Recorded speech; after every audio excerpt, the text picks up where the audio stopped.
If there would be a poster boy to represent America at the turn of the millennium, the celebration of celebrity, the rich almost reeking of prosperity, continuing proof that the American dream exists, then Donald Trump's picture might best fill the frame. His name is on buildings, his face is in magazines and newspapers. Both are on the covers of 3 previous books, all bestsellers, and now he's coming out with a 4th. But this time, he's not talking only about his prowess to make millions of dollars. Now, he is also talking about his hope to win millions of voters. That's right. New York City developer Donald Trump says he wants to be President of the United States. Donald Trump had lots to celebrate on New Year's Eve. The booming economy has filled his Atlantic City casinos with big spenders, his New York City buildings with wealthy buyers, and his mind and heart with the ultimate dream. I am absolutely serious about conceivably running for the office of president. And if I run and if I won, I think I'd be a really good president. Prepared to take that roll out of your pocket, take the rubber band off, and start counting out real money? Well, as I've said, I'd be prepared to spend $100 million on the race if necessary. Spending that money would be as easy as pounding a nail. He is worth an estimated $1.5 billion. They go with the mirror and then the splash. He inherited a small fortune from his father, himself a builder. How do you like the way it came out, the curtain? Great. But the son has taken developing and his assets to heights taller and more dazzling than any skyscraper. Good detail. For Trump, the best things in life are not free. Tough life. What's the sticker price on this thing? Well, it's about $350, I guess. And look at this. It's just his weekend home in Palm Beach, Mar-a-Lago, all 118 rooms of the place. His newest golf club is just down the road. Round figures, what did it cost you to build it? $35 million. Well, it's not much if you say it quickly. Nothing Well, green it's gonna be- goes unmentioned. $3 million, this area right here. This will be one of the great courses of the world. But his life wasn't so great a few years ago when he was $900 million in personal debt and teetering on the brink of oblivion. And now my company's much bigger, much stronger, much more powerful than it ever was before. Because at certain times when it seemed that there was just no hope, those are the times that turned out to be the best for me because I don't give up. Come on, let's go. Where Trump was on the go to last month was California for 2 days. Very nice group. He's beginning his so-called presidential exploratory trip. Traveling as a president on Air Force One could be a downgrade. He has masterpieces in the back and a master bedroom up front. We tagged along to see if he was serious or just showing off. Day 1 had 3 events. First, a press conference with very little press. Well, I'm here for a number of reasons. Tomorrow, as you know, there's a big speech at the arena, and I guess we have about 20,000 people for that. And then tonight we're doing Jay Leno. Trump seemed not to mind sharing the spotlight with his girlfriend at the time, a European model named Melania Knauss. Melania? Next on the campaign trail, the pre-taping of that Leno show. And our guest tonight, the next president of the United States, Donald Trump, once caught a sexually transmitted disease from himself. He'll tease me, there's no question about it. He historically has. He always will. They say a job like president requires a big ego. Now, do you think... You think you can handle it? I'm not sure my ego is big enough. That's one of the things which I can... Really? Can I write that down? You can write it. Last on Trump's day calendar, a meeting with the group he must win over to even make a run at the presidency. California Reform Party loyalists. Political consultant Scott Reed explains.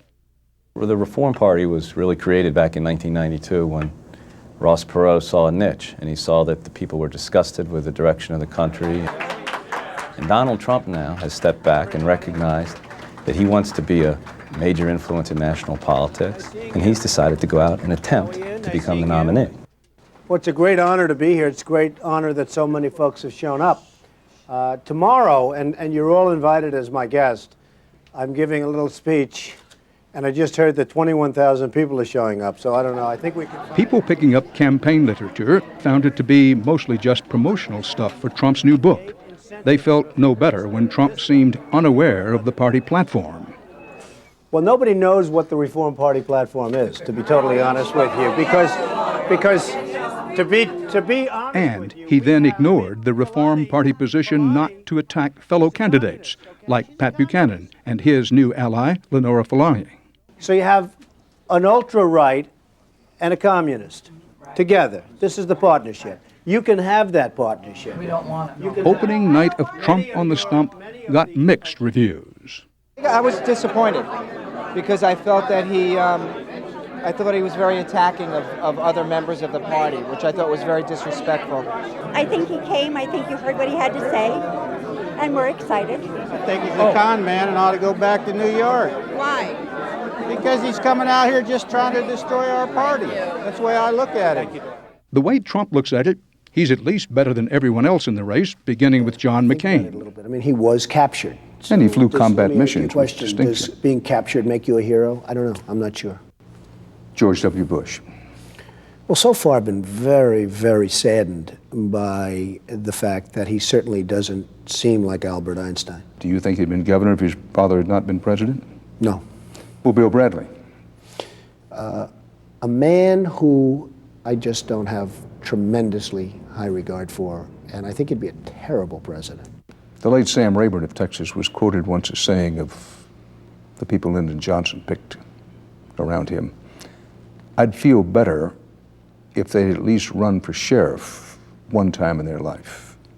You understand the spirit and the essence of that. Sure, I do, but I know the politicians, and I know how. Hey, look, I know politicians. I know politicians perhaps better than you know politicians, and you interview them all the time. I deal with them all the time at almost every level.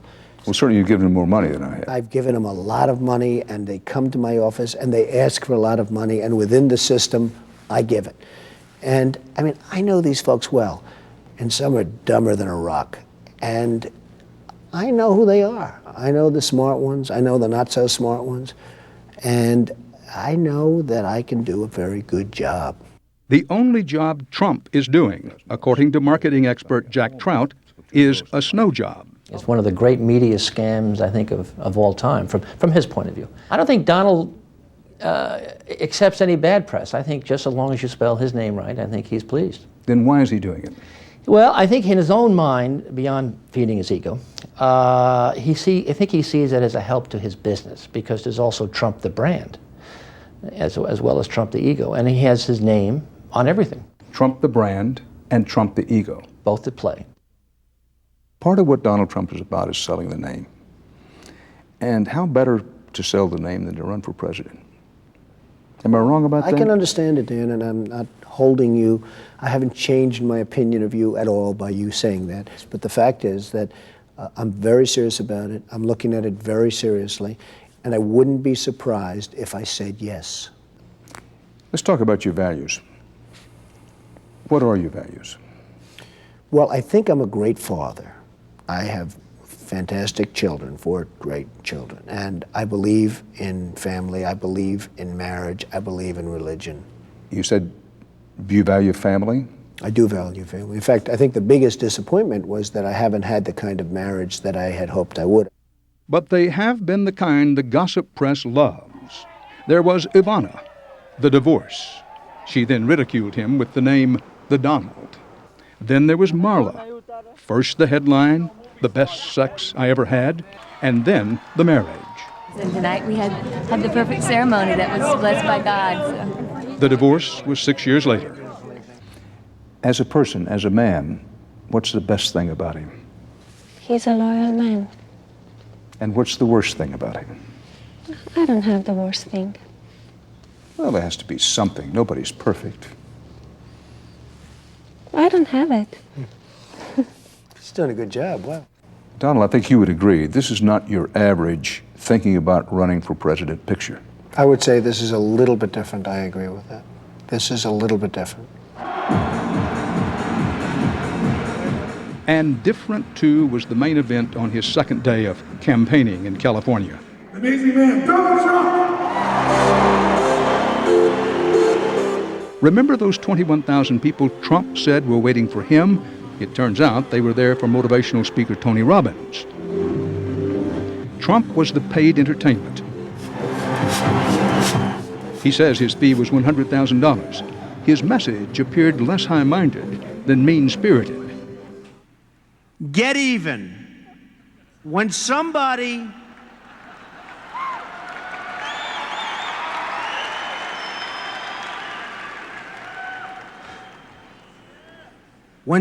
screws you, screw them back, but a lot harder, folks. Afterwards, Trump continued acting less the presidential candidate than politically incorrect. You know, it's amazing. She looks so conservative. She's got the glasses and everything. The only problem is she's hardly got a dress on. Okay, go ahead. The beautiful woman in the white semi-blouse. How do I go about creating the capital that I need to start my business when all I have is my knowledge and my dream? Meet a wealthy guy.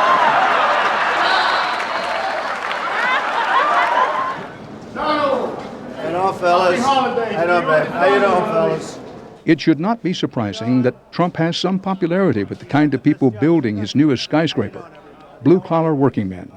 They enjoy the Donald, acting like the Don. How you doing, everybody? Hey, fellas! But these are among the few attaboys he's getting. Recent CBS News polls find that Trump has the highest unfavorable vote the poll has ever recorded. Business consultant Jack Trout says it reveals Trump's true intentions. Number one, he would never spend the money. He would not spend that kind of money to lose, and he knows he would lose. He's getting what he really wants, which is to be treated at a higher level. Would you go so strong as to say he doesn't have a prayer? I would say he doesn't have a prayer. Yes, I was. To me, there are marketing situations which, as we say, the impossible is impossible. This is one of them. Mr. Trump, please, thank you. Nice. Trump says he will announce a decision in February. Meanwhile, he's living the life of the man who has everything. He may no longer be dancing with Melania. They broke up just a few days ago, but his flirtation with the public and the presidency is far from over. Whether or not some of the so-called Trump magic in terms of real estate, in terms of hotels, in terms of everything, translate into votes, I don't know. Maybe it doesn't. Maybe people will pay me $10 million to live in a building that I built, but they won't pay me 2 cents to press a lever saying Trump for president. That's possible.